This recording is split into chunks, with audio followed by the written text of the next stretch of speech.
Ito po ang aming menu for today. Oh, pork humba. Pata. Pata ng baboy.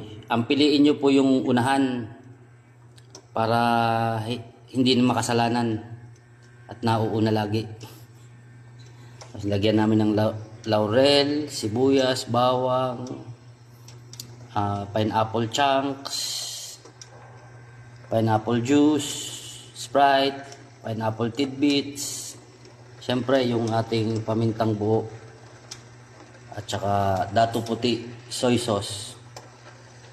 Tapos mamaya pagkulo, lalagyan namin ng Sprite. The best ingredients para sa mga niluluto natin. Okay, Sprite. Baka naman